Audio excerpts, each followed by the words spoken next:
I think the easy thing to do is credit Trinidad and say how much they fought and how compact they were and how they weren't giving up. And, and I told the guys, listen, they played great. They really did. They gave everything. But I think our guys matched that and then even exceeded it. It was really difficult game, really difficult team to break down, very physical team. And our guys didn't panic, and they just kept going. We didn't lose structure. We didn't lose determination to try to get the goals. And then when we did, you see the guy. We kept going, and we're able to get 3, which puts us in a very good position to advance. We know we still have work to do. We know there's 90 minutes left. We're only halfway done. But big credit to the guys for the effort they displayed tonight. Doug, Thanks, to your Michael. right. Greg, what kind of lessons can you take from that game where a team is sitting deep and it's hard to break down? And why do you? I know Trinidad played well, but why did it take so long for that breakthrough goal to come? I think 5-4-1 was complicated. Their side center backs were aggressive, releasing from the line. I felt like we could have released Ballo more often to run behind the back line. When he did that, it was dangerous. He was isolated against their first center back. We lacked a little bit of precision, and you see there was a lot of moves in the first half that were pretty good moves that just the final pass was missing or the first touch was missing. But there were some high-level plays. I mean, I think this Serginho in the second half, some of his combinations and play combining in the penalty box. So there's a lot of good stuff, but we'll keep looking at what we need to do better. Steve. Greg, was there, as it was getting later and Trinidad's keeping its composure and they're also wasting time and 6 minutes of injury time. That was a tough one. Were you starting to get worried that it wasn't going to come, even though you were pressing for it? You know what? So we had subs ready when he called the penalty and then reviewed it, which I think, in my opinion, was hard to overturn. It wasn't clear and obvious error, so that was a strange one. But we had subs ready, and we were confident in the solutions. We're confident the energy they were going to bring. And, the scouting report was these guys, past a certain time, it's tough for them to maintain that. You saw the left wing back was cramping up, and he had a hard time running. And so, that's why I'm also happy, because we just wore them down. And that's also a good quality to have, the persistence. Up here in the front. Oh, sorry. Get your steps in today. Greg, how important is it for the team to face teams like this that are going to play in a low block? You've seen it a lot in the last cycle. I'm sure you're going to continue to see it in this cycle, even in the Copa America with other CONCACAF teams. It's something you could see. And how big of a night was it for Ricardo Pepi, again, to come in off the bench and score a goal? And how have you seen him respond in 2023 to the disappointment of not being in Qatar in 22? Yeah, I mean, I think that's in the past.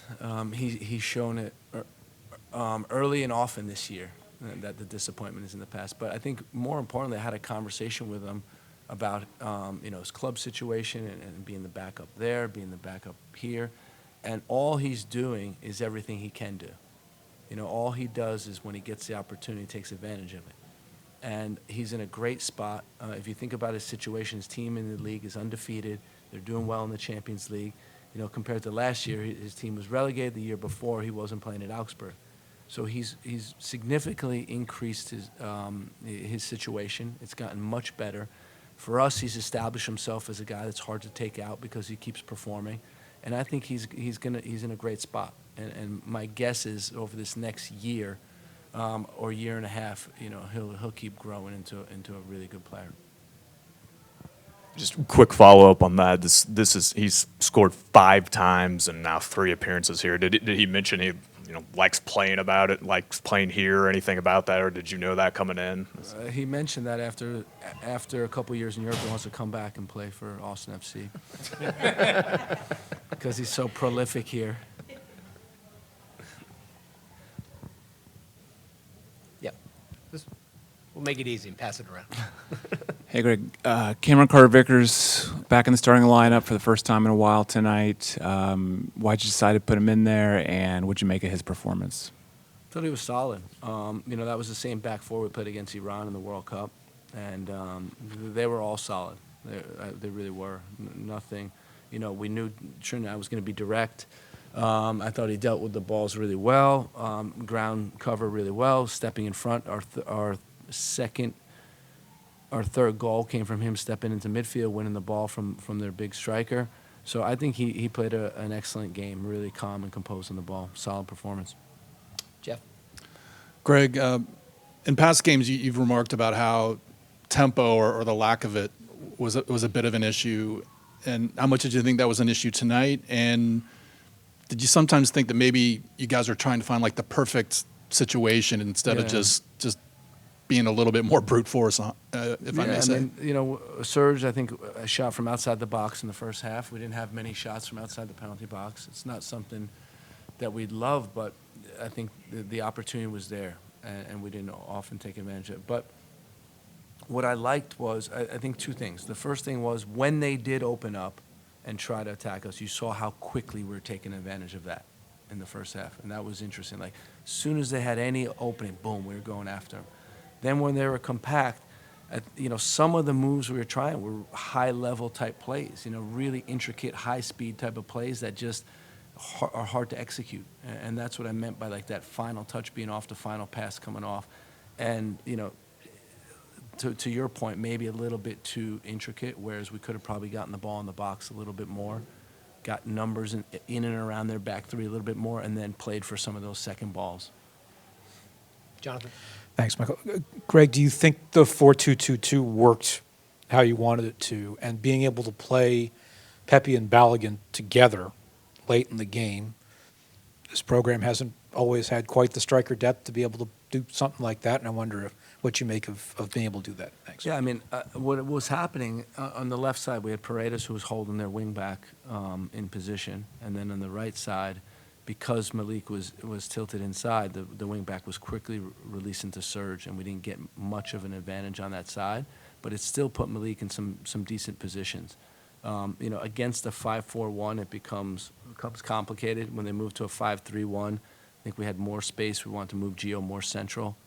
But again, it is difficult.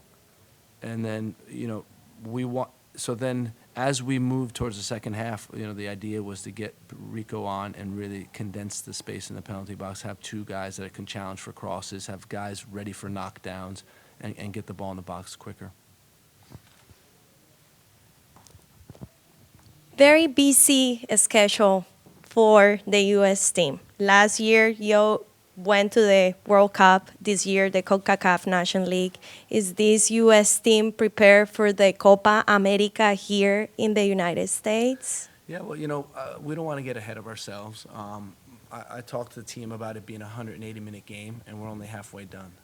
We are in a good position, but crazy things happen. I was on the sideline today thinking this may end 0-0 because of all the chances we were missing, particularly in the second half. But we're in a decent position, but now it's about recovering and focusing and going down to Trinidad and going for a win. We'll take a few questions from our virtual guests and start with Kyle Bond. Thank you, Michael. Thanks, Gregg. Could you just speak about Anthony Robinson and what he means to this team? When he's out, you guys were sort of trying to figure out who to put there at left back. Now that he's back, goal and an assist, a lot of creativity. He seems like a very, very key player for this team. No, he is. He's a guy that's hard to replace. Serginho's has been playing on the left with PSV and doing a very good job. So he's an option there. Christopher Lund is coming on as well. We have some younger guys like Caleb Wiley, John Tolkien, who have been doing well. But he's a guy that's hard to catch. He's always in the lineup. He's always playing. He's always fit, and such a strong player. I think today he had an excellent game. Got a goal, got an assist, but it was more than that. It was just the effort, the continual running up and down the line, which he did really well. Next is Michael DeCourcy. Yeah, Gregg, you didn't get to earlier about playing Pepe and Ballo together. You didn't complete that answer, so I wanted to see what you thought of that and what made you decide to go in that direction at that point when you made the subs rather than try to bring on someone who was a true winger to replace Malik? Yeah, there were a few clips at halftime that we saw where we just had no occupation in the penalty box. We had it was only Ballo against three guys, and we saw, especially against the 5-3-1, there were spaces on the side of their three that we'd be free to cross the ball, but we had a ring of players outside the penalty box and none of them inside. So we needed to adjust that, and so we moved Malik more central in the second half. And then, as he's playing as a forward, there's always an option to bring Rico on. We wanted to put their defense in problems. We wanted them to make it difficult for them, and so Rico was a perfect fit for that. We'll take our last question from Andrew Jones. Thank you, Michael. Greg, just want to ask you about those intricate moves that you were glad, those high-speed moves that you wanted your team and you were seeing your team make. The first time that Flo was playing with Malik and Kevin, do you feel against a low block like that it'll just take more chemistry with them to be able to break down over the course of time against a low block like that with just a little more chemistry between them? Yeah, I'm not sure if it's chemistry. The guys look for each other. They have great attitudes. They love playing with each other. I think it's more of just, again, that final last touch on the ball that could have been better. But, I like that we were trying. I like some of the movements. And, we'll take a look at the video and be able to give you some better answers next time we talk, Andrew.